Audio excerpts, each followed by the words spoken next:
So hello dear students, welcome to my channel Gateway for Engineers. I hope कि आपने shear force bending moment से related numericals का अच्छे से practice किया होगा और आपको अच्छे से पूरा concept समझ में आया होगा. Now in the today's class we are going to start a new chapter. That new chapter is properties of material.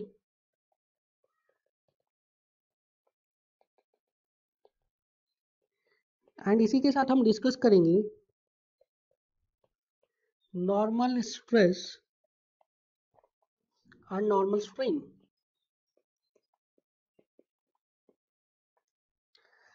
So from today we are going to start new chapter, that is properties of material. और इसमें हम discuss करेंगे normal stress and normal strain. Now there is a term जिसका कि सबसे ज्यादा discussion होता है and that most common term is stress. तो सबसे पहले हम डिस्कशन करने वाले स्ट्रेस के बारे में.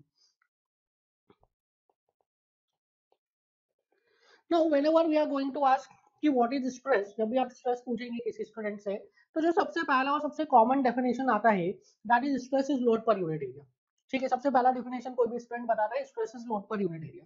सो अगर stress is load per unit area है, so suppose this is a body and this body is subjected to a load P like this.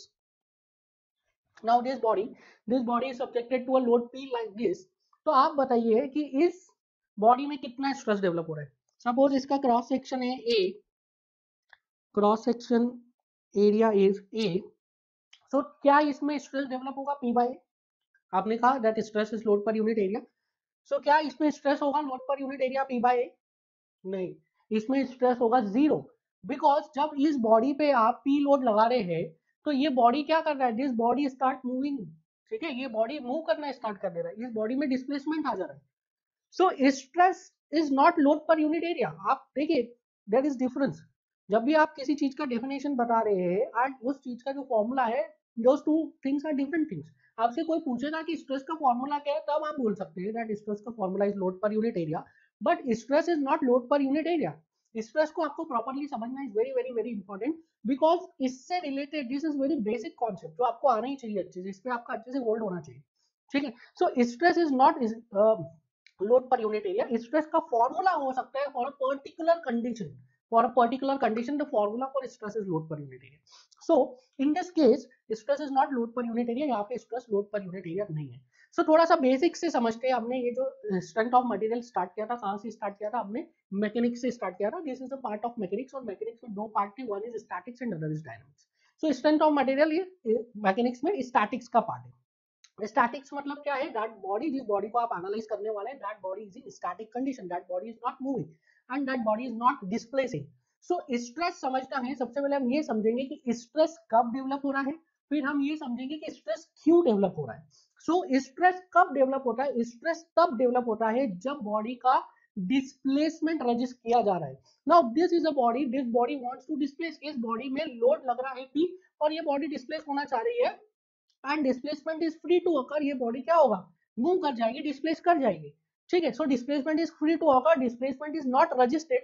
तो in this case there is no stress to be develop. इस case में कोई stress develop नहीं होने वाला है. Stress कब develop होगा? जब इस बॉडी का डिस्प्लेसमेंट रजिस्ट किया जाएगा. इस बॉडी के डिस्प्लेसमेंट को कैसे रजिस्ट करेंगे? इस बॉडी के डिस्प्लेसमेंट को हम रजिस्ट करेंगे by applying a reactive force that is equal and opposite force. So यहाँ पे एक फोर्स अगर P मैंने लगा दिया इस सेक्शन पे, देन अब क्या होगा? इस बॉडी का डिस्प्लेसमेंट रजिस्ट हो गया एंड इस बॉडी में stress are going to be develop. So stress कब डेवलप होगा? स्ट्रेस जब डेवलप होगा जब बॉडी का डिस्प्लेसमेंट को रजिस्ट किया जाएगा. जब भी बॉडी के डिस्प्लेसमेंट को आप रजिस्ट करेंगे तो उसमें स्ट्रेस डेवलप होगा. ना हो क्या रहा है इस कंडीशन में? देखिए, जो आपका राइट वाला फोर्स है P, वो राइट वाला फोर्स क्या ट्राई कर रहा है कि इस बॉडी को डिस्प्लेस कर दे इन दी, और जो लेफ्ट वाला लोड है P, वो क्या ट्राई कर रहा है? इस बॉडी को डिस्प्लेस कर दे in the negative x direction. So both the loads are trying to displace in two opposite directions and दोनों लोड का जो मैग्नीट्यूड है वो सेम है, डायरेक्शन ऑपोजिट है. दैट मींस दोनों लोड क्या कर रहे हैं? एक दूसरे के इफेक्ट को नलीफाई कर दे रहे हैं. सो यहाँ पे क्या हो रहा है? दोनों जो लोड है वो क्या कर रहे हैं? इस बॉडी को डिस्प्लेस करना चाह रहे हैं इन द ऑपोजिट डायरेक्शन, जिसकी वजह से बॉडी डिस्प्लेस नहीं हो पा रहा है because both the loads are equal and opposite. And body में डिस्प्लेसमेंट क्या हो गया? डिस्प्लेसमेंट रजिस्ट हो गया. तो बॉडी में क्या डेवलप हो रहा है? स्ट्रेस डेवलप हो रहा है. अब ये स्ट्रेस क्यों डेवलप हो रहा है? ठीक है, क्यों डेवलप हो रहा है, कब डेवलप हुआ, ये समझ में आ गया आपको. जब भी बॉडी में डिस्प्लेसमेंट क्या होता है हम इसके बारे में अच्छे से डिस्कशन कर चुके हैं. Displacement is rigid body movement. जब भी बॉडी में डिस्प्लेसमेंट हो, जब भी बॉडी में रिजिड बॉडी मूवमेंट्स होंगे उनको हम क्या बोलेंगे, उनको हम बोलेंगे डिस्प्लेसमेंट। नाउ डिस्प्लेसमेंट को रजिस्ट कर रहे हैं दोनों लोड्स, तो डिस्प्लेसमेंट को रजिस्ट करने से स्ट्रेस डेवलप हो रहा है, बट स्ट्रेस क्यों डेवलप हो रहा है आप देखिए। चलिए मान लिया कि ये जो बॉडी है ये बॉडी में डिस्प्लेसमेंट नहीं हो रहा है because both the loads are equal and opposite, but इस बॉडी में डिफॉर्मेशन तो हो सकते हैं, ठीक है। तो एक बॉडी है, suppose this is a body like this, इसमें एक लोड लगाया आपने, इधर एक लोड लगाया, दोनों लोड से आप इस बॉडी को पुल कर रहे हैं, ठीक है, इस टाइप से पुल कर रहे हैं, तो this body is not going to displace, इस बॉडी में रिजिड बॉडी डिस्प्लेसमेंट नहीं हो रहा है, बट ड्यू टू लोड इस बॉडी में इनफाइनाइट डिफॉर्मेशन तो हो सकते हैं, यस बिल्कुल हो सकते हैं।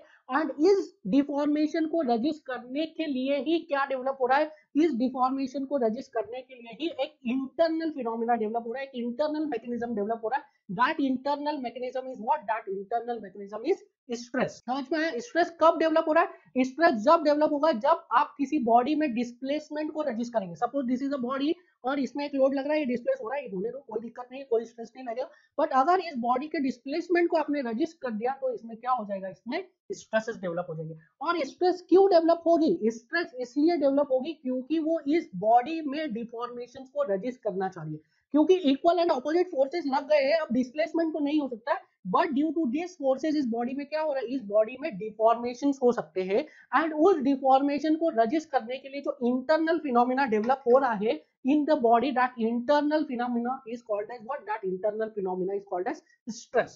Now this is the perfect definition of stress, that is stress is internal resistance developed in the body against deformation. समझ में आ गया? स्ट्रेस कब डेवलप हो रहा है, कब डेवलप हो रहा है स्ट्रेस, स्ट्रेस जब डेवलप हो रहा है जब बॉडी में डिस्प्लेसमेंट को रजिस्ट किया जा रहा है। स्ट्रेस क्यों डेवलप हो रहा है, स्ट्रेस इसलिए डेवलप हो रहा है क्योंकि बॉडी क्या कर रही है, इंटरनल फिनोमिना को डेवलप करके जो डिफॉर्मेशन है उसको रजिस्ट कर रही है, that is called as, that is why stress is develop.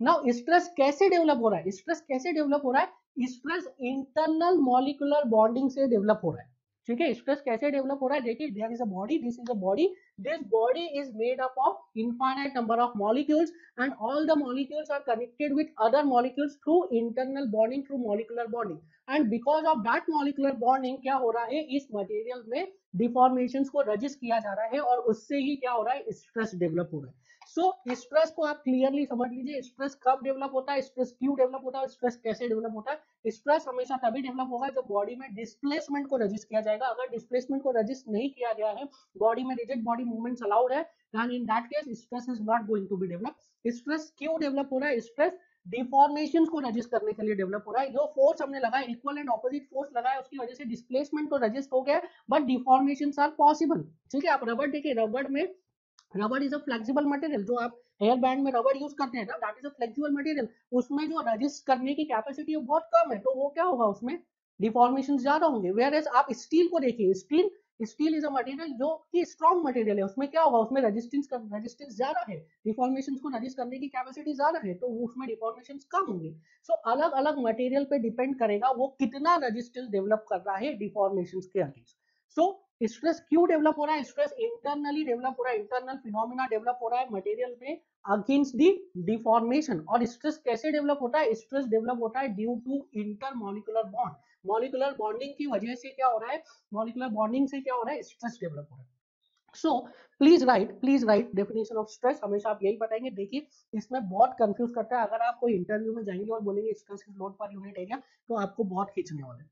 इसलिए कभी भी स्ट्रेस का डेफिनेशन किसी को भी आप ये नहीं बोलेंगे that stress is load per unit area, you will always say the definition of stress is, stress is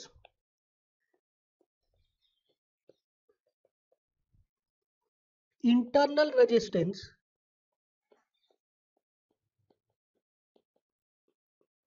offered by a body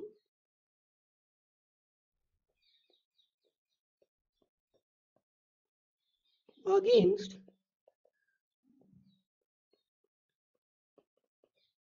deformation.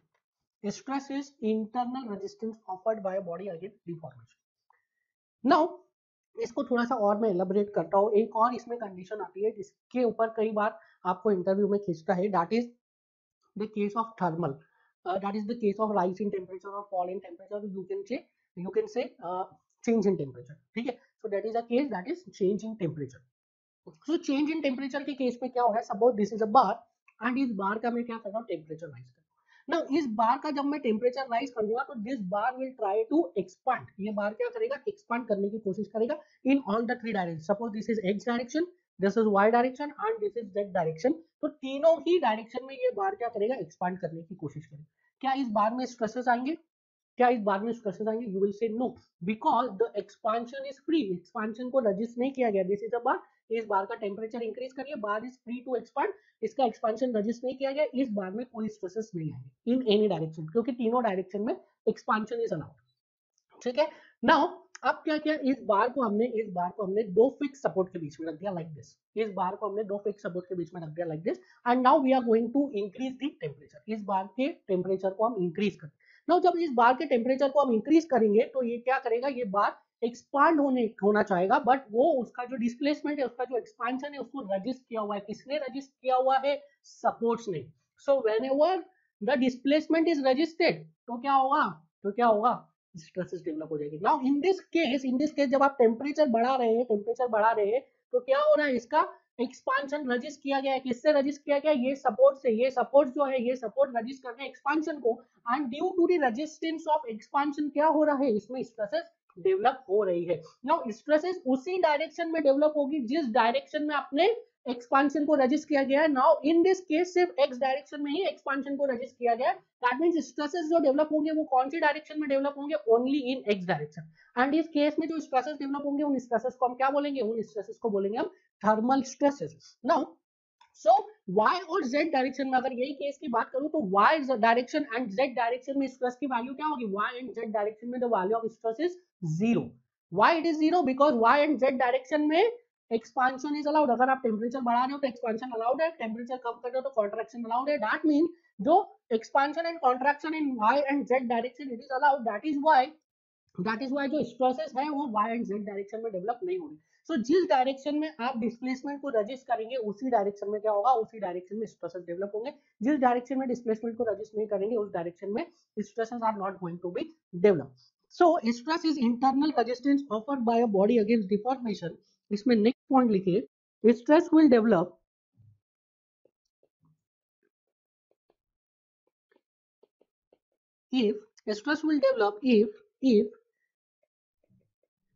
if strain is resisted. Stress will develop if strain is resisted.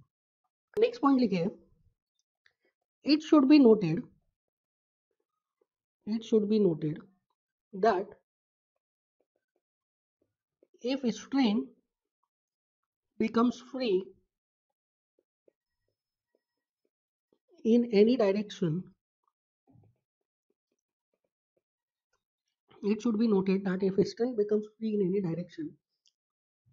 stress will not develop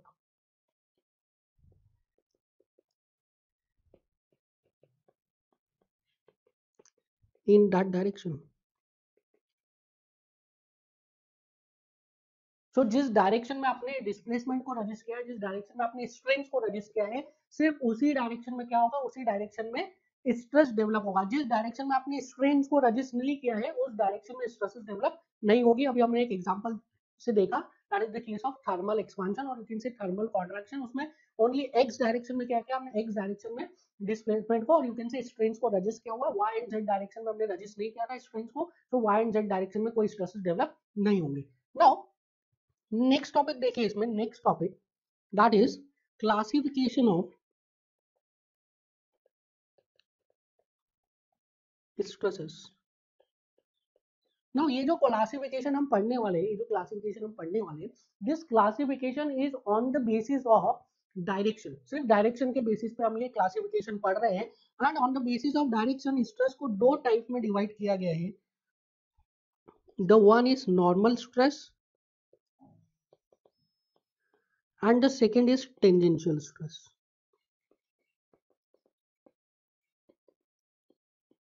Now please try to understand what is this normal stress and what is this tangential stress. ठीक है students, हम पहले भी इसके बारे में discuss कर चुके हैं। जब भी हम किसी बीम को या किसी मेंबर को एनालाइज करते हैं तो हम उसके लिए एक रेफरेंस प्लेन को डिफाइन करते हैं। जब भी हम किसी बीम को या स्ट्रक्चर को एनालाइज करेंगे तो उसके लिए हम रेफरेंस प्लेन को डिफाइन करेंगे। Now suppose this is a structure and this मैं इस स्ट्रक्चर को एनालाइज करना चाह रहा हूँ, तो सबसे पहले मैं इसमें एक रेफरेंस प्लेन को डिफाइन करूंगा। एंड नॉर्मली जो स्ट्रेंथ ऑफ मटेरियल में हम रेफरेंस प्लेन को डिफाइन करते हैं, that reference plane is always cross sectional plane. So this cross sectional plane is my reference plane. इस रेफरेंस प्लेन के जो परपेंडिकुलर एक्सिस होगी, that perpendicular axis to this cross sectional plane will be our reference axis. So ये जो reference plane के perpendicular direction में जो भी स्ट्रेसेस लगेंगे, उस स्ट्रेस को क्या बोलेंगे हम? नॉर्मल स्ट्रेस, क्योंकि नाम में ही लिखा है it is normal. So normal stress किसके नॉर्मल लगेंगे? रेफरेंस प्लेन के। और नॉर्मली जनरली क्या किया जाता है? जनरली स्ट्रेंथ ऑफ मटेरियल में हम क्या करते हैं? क्रॉस सेक्शनल प्लेन को क्या लेते हैं? क्रॉस सेक्शनल प्लेन को हम लेते हैं रेफरेंस प्लेन। सो रेफरेंस प्लेन के परपेंडिकुलर डायरेक्शन में जो भी स्ट्रेसेस लगेगा, उन स्ट्रेस को हम क्या बोलेंगे? उन स्ट्रेस को नॉर्मल स्ट्रेसेस बोलेंगे। और रेफरेंस प्लेन के पैरेलल डायरेक्शन में जो भी स्ट्रेसेस लगेंगे, उनको क्या बोलेंगे हम? उनको बोलेंगे हम टेंजेंशियल स्ट्रेस। सो ये जो भी स्ट्रेस एक्स डायरेक्शन में लगेंगे, दैट एक्स डायरेक्शन वाले स्ट्रेस इज नॉर्मल स्ट्रेस। और जो भी y एंड z डायरेक्शन में स्ट्रेसेस लगेंगे, उसको हम क्या बोलेंगे? उसको हम बोलेंगे tangential stress. So normal stress और टेंजेंशियल स्ट्रेस में डिफरेंस समझ में आया? कैसे इसको डिफाइन किया गया है? On the basis of reference plane. इसके बारे में हम पहले भी डिस्कस कर चुके हैं, दैट जब भी हम स्ट्रक्चर को एनालाइज करेंगे तो एक प्लेन को हम रेफरेंस प्लेन मानेंगे। जनरली स्ट्रेंथ ऑफ मटेरियल में जो रेफरेंस प्लेन लिया जाता है, that is a cross sectional plane. Cross section को हम क्या बोलते हैं? Reference plane. और क्रॉस सेक्शन के परपेंडिकुलर जो स्ट्रेसेस लगेंगे, उसको हम क्या बोलेंगे? Normal stress. क्रॉस सेक्शन के नॉर्मल डायरेक्शन में जो भी स्ट्रेस लगेंगे, उसको क्या बोलेंगे? Normal stress. और क्रॉस सेक्शन के पैरेलल जो भी स्ट्रेसेस लगेंगे, उसको हम क्या बोलेंगे? Tangential stress. So on the basis of reference plane क्या किया हमने? स्ट्रेसेस को दो टाइप से डिवाइड किया, that is normal stress and tangential stress. Now in normal stress and tangential stress को भी फर्दर क्लासिफाई किया गया है। One is direct normal stress and second is bending normal stress.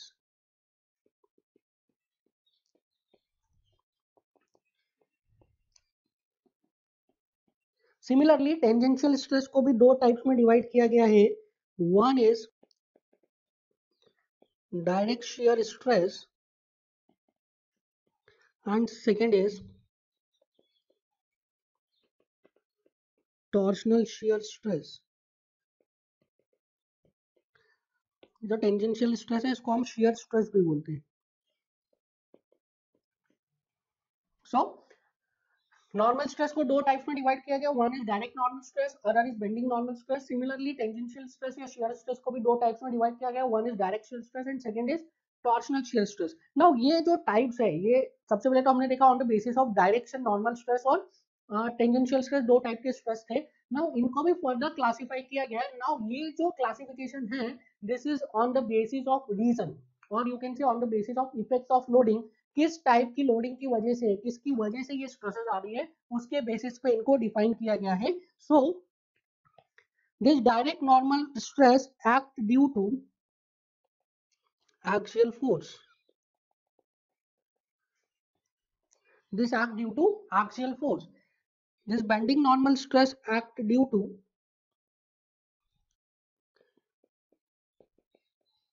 transverse couple.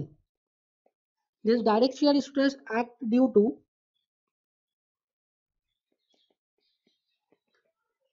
transverse force, and this torsional shear stress act due to axial couple.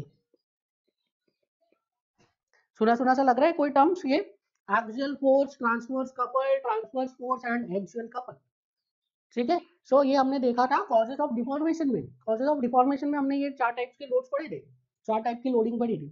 सो ये different types की loading की वजह से जो स्ट्रेसेस आ रहे हैं, on the basis of loading, उसके basis पे स्ट्रेसेस को हमने डिफाइन किया है, क्लासिफाई किया है। That is normal, direct normal stress, bending normal stress, direct shear stress and torsional shear stress.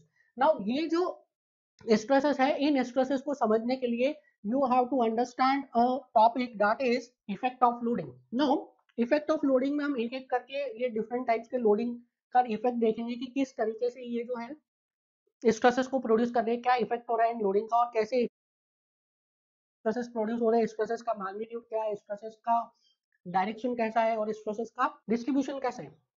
ठीक है, स्ट्रेसेस का डायरेक्शन कैसा है, स्ट्रेसेस का मैग्नीट्यूड क्या है, और स्ट्रेसेस का डिस्ट्रीब्यूशन कैसा है। So the first type of loading जिसके बारे में मैं एनालिसिस करूंगा, that is axial loading. So we have already discuss कि एक्सियल लोडिंग की वजह से क्या आ रहा है, एक्सियल लोडिंग की वजह से डायरेक्ट नॉर्मल स्ट्रेसेस डेवलप हो रहे हैं. So this is a cantilever beam. इसमें मैंने एक्सिस को डिफाइन कर दिया. This is X axis, our reference axis, this is Y axis and this is Z axis. ठीक है. And now I am going to apply a axial load on this. ठीक है. I am going to apply purely axial load on this. कैसे लगाऊंगा मैं? So this is purely axial load. So this cantilever beam is subjected to an axial load P, and now I am going to analyze the effect of this axial load P. देखिए जब भी आप loading करेंगे, so this axial load P, इसकी वजह से क्या होगा, इसकी वजह से एक रिएक्शन आएगा. So इस P लोडिंग की वजह से एक रिएक्शन आया. Since this P is axial loading, then it is not going to produce any moment. ये P की वजह से कोई moment नहीं आएगा. Now ये जब P लोड लगा है, जब ये P लोड लगा है, तो इस P लोड की वजह से क्या आया, this was a fix P like this, and यहाँ पे मैंने एक P लोड लगाया. तो इस P लोड की वजह से क्या हुआ, ये P लोड क्या ट्राई कर रहा था, इस बॉडी को डिस्प्लेस करने की कोशिश कर रहा था लाइक दिस, बट ये बॉडी फिक्स था एट दिस एंड. सो यहाँ से क्या मिला, एक रिएक्शन मिला. सो इस फोर्स के इक्वल एंड ऑपोजिट यहाँ पे एक रिएक्शन आ गया.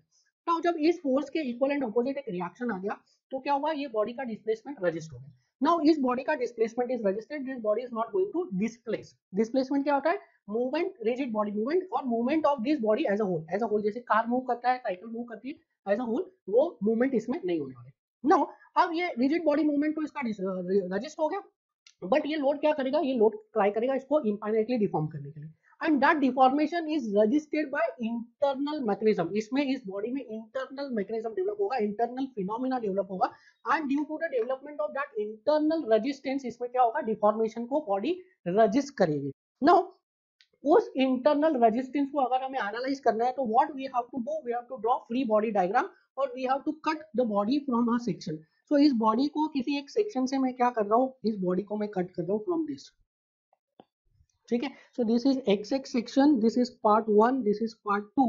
मैं इस बॉडी को कट कर रहा हूँ इस एक्स एक्स सेक्शन से, और मैं ट्राई कर रहा हूँ एनालाइज करने के लिए कि क्या इंटरनल फिनोमिना डेवलप हो रहा है, कैसे इंटरनल फिनोमिना डेवलप हो रहा है. तो इस बॉडी के डिफॉर्मेशंस को रजिस्ट करने के लिए बॉडी क्या करेगा, बॉडी एक इंटरनल मैकेनिज्म डेवलप करेगा, इंटरनल फोर्स को डेवलप करेगा. नो, जो इंटरनल फोर्स डेवलप हो रहा है वो किसकी वजह से हो रहा है, वो डेवलप हो रहा है ड्यू टू इंटरमॉलिक्यूलर बॉन्डिंग, और इनसे मॉलिक्यूलर बॉन्डिंग. ना मॉलिक्यूलर बॉन्डिंग की वजह से क्या होगा, इसमें इंटरनल मैकेनिज्म डेवलप होगा, और वो इंटरनल मैकेनिज्म क्या करेगा, इस इंटरनल फोर्स को डेवलप करेगा और बॉडी में डिफॉर्मेशन को रजिस्ट करेगा. नाउ आप यहाँ पे आप एक चीज एनालाइज करिए, एक चीज आप एनालाइज करिए कि इस बॉडी के लिए, इस फ्री बॉडी डायग्राम के लिए, ये जो एक्सटर्नल फोर्स लग रहा था, ये एक्सटर्नल फोर्स का नेचर कैसा है, टेंसाइल है या compressive. This external force is tensile in nature.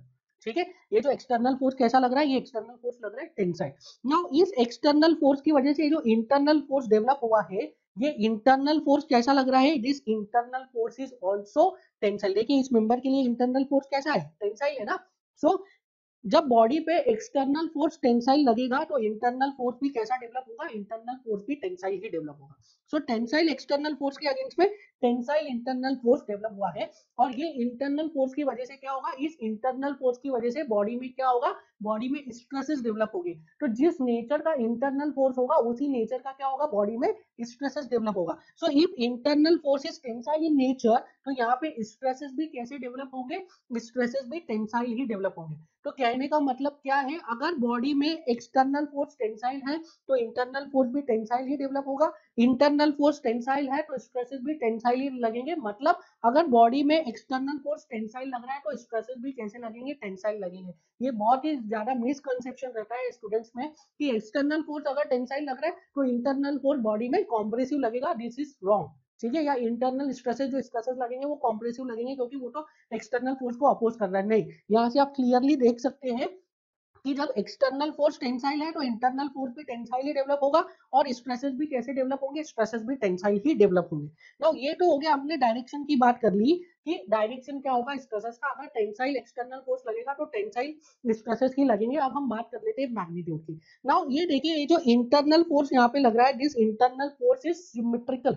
देखिए ये सिमेट्रिकल लोडिंग लगी थी, यहाँ पे पी लोड कहाँ पे लग रहा था, लॉन्गिट्यूडनल एक्सिस पे लग रहा था, लॉन्गिट्यूडनल सेंट्रोइडल एक्सिस. तो लॉन्गिट्यूडनल सेंट्रोइडल एक्सिस पर ही इंटरनल फोर्स भी डेवलप होगा. मतलब इंटरनल फोर्स भी क्या होगा, सिमेट्रिकल ही डेवलप होगा in the case of axial loading. ठीक है. एक्सियल लोडिंग जो कि प्योरली एक्सियल लोडिंग है, प्योरली एक्सियल लोडिंग का क्या मतलब होता है, जो कि सेंट्रोइडल लॉन्गिट्यूडनल एक्सिस से पास हो रहा है, जो कोई मूवमेंट डेवलप नहीं कर रहा है, ठीक है। मूवमेंट कब डेवलप होगा, जब इसेंट्रिक लोडिंग होगी। This is not eccentric loading, this is pure axial loading. So pure axial loading अगर लग रहा है एक्सटर्नली, तो इंटरनली भी कैसा लोड डेवलप होगा, इंटरनली भी प्योर एक्सियल इंटरनल फोर्स से डेवलप होगा। Since this internal force is purely axial, so जो स्ट्रेसेस का डिस्ट्रीब्यूशन होगा, दैट स्ट्रेस का distribution will be uniform along this cross section A, ठीक है। क्रॉस सेक्शन ए के अलोंग स्ट्रेसेस का डिस्ट्रीब्यूशन यूनिफॉर्म होगा। क्यों यूनिफॉर्म है, because internal load passes through centroidal longitudinal axis. Internal load कहां से पास हो रहा है, सेंट्रोइडल लॉन्गिट्यूडनल एक्सिस से पास हो रहा है। सो ये देखिए, अब यहाँ पे आपकी डेफिनेशन आती है, जो स्टूडेंट्स नॉर्मली डेफिनेशन बोलते हैं, that stress is equal to load per unit area. That जो स्ट्रेस है उसमें जो लोड हम ले रहे हैं, वो कौन सा लोड ले रहे हैं, that load is this internal resistive force, ठीक है। उसमें जो लोड की वैल्यू है, it is this internal resistive force, ठीक है। और ये लोड पर यूनिट एरिया तभी होगा ओनली व्हेन, जबकि ये जो इंटरनल रेजिस्टिव फोर्स है, ये कहां से पास हो रहा है, ये क्रॉस सेक्शन के सेंट्रोइडल लॉन्गिट्यूडनल एक्सिस से पास हो रहा है, ठीक है। So if I write stress in this case, so stress is equal to P by A. I will write it as sigma d. Why I am writing it as sigma d? Because this is direct stress. This is direct stress. अगर मैं इस direct stress को denote करूं, इस direct stress को denote करूं मैं, तो ये डायरेक्ट स्ट्रेस कैसा लगेगा, this direct stress will act like this. पूरे क्रॉस सेक्शन पे कैसा लगेगा, it is uniform. So this is sigma D and it is acting uniform over the cross section. ये पी लोड हो गया, this is sigma D and the value of sigma D is P by A. This will act uniform across the cross section. समझ में आया, clear है आपको? कैसे लग रहा है एक्सियल लोडिंग के केस में कैसे स्ट्रेसेस डेवलप हो रहे हैं, एक्सियल लोडिंग के केस में जो स्ट्रेसेस डेवलप हो रहे हैं, that is uniform along the cross section. अगर मैं इसका 2D रिप्रेजेंटेशन करूं, तो 2 डायमेंशनल रिप्रेजेंटेशन कैसा होगा, देखिए का 2 dimensional representation will be like this. 2 dimensional representation will be like this. देखिए इस तरीके से होगा इसका 2 डायमेंशनल रिप्रेजेंटेशन। और स्ट्रेस का डिस्ट्रीब्यूशन अगर मैं बताऊं, स्ट्रेस का डिस्ट्रीब्यूशन, तो स्ट्रेस का distribution will be like this. समझ में आ रहा है? सो इस तरीके से क्या होगा, स्ट्रेस का डिस्ट्रीब्यूशन होगा, that is uniform along the cross section. So जब भी हम बॉडी के ऊपर एक्सियल फोर्स लगाएंगे, और यू कैन से वो एक्सियल फोर्स जो कि प्योरली एक्सियल है, दैट मींस वो एक्सियल फोर्स जो कि सेंट्रोइडल लॉन्गिट्यूडनल एक्सिस से पास हो रहा है, इन दैट केस जो बॉडी में स्ट्रेसेस डेवलप होंगे, वो कैसे डेवलप होंगे, वो uniform along the cross section develop होंगे। Uniform along the cross section का क्या मतलब है, कि ये डेप्थ के अलोंग इसकी वैल्यू चेंज नहीं हो रही है, विड्थ के अलोंग वैल्यू चेंज नहीं हो रही है। देखिए ये डेप्थ के अलोंग वैल्यू चेंज नहीं हो रही है, विड्थ के अलोंग वैल्यू चेंज नहीं हो रही। हर पॉइंट पे जो स्ट्रेस का वैल्यू है इस क्रॉस सेक्शन में हर पॉइंट पे स्ट्रेस का वैल्यू विल बी सेम। सो जब भी हम एक्सियल फोर्स लगाएंगे, और यू कैन से प्योरली एक्सियल फोर्स, वो एक्सियल फोर्स जो कि सेंट्रोइडल लॉन्गिट्यूडनल एक्सिस से पास होगा, इन दैट केस जो स्ट्रेसेस डेवलप होंगे, वो कैसे डेवलप होंगे, वो स्ट्रेसेस डेवलप होंगे uniform along the cross section. किस डायरेक्शन में डेवलप होंगे, किस नेचर के डेवलप होंगे, जिस नेचर का एक्सटर्नल लोड लगेगा उसी नेचर का स्ट्रेस डेवलप होगा। अगर एक्सटर्नल लोड लगेगा टेंसाइल, तो स्ट्रेसेस डेवलप होंगे टेंसाइल। एक्सटर्नल लोड लगेगा कॉम्प्रेसिव, तो स्ट्रेसेस डेवलप होंगे कॉम्प्रेसिव। क्लियर है? स्ट्रेसेस का मैग्नीट्यूड कितना होगा, load upon area. Load upon area will be the magnitude of stresses.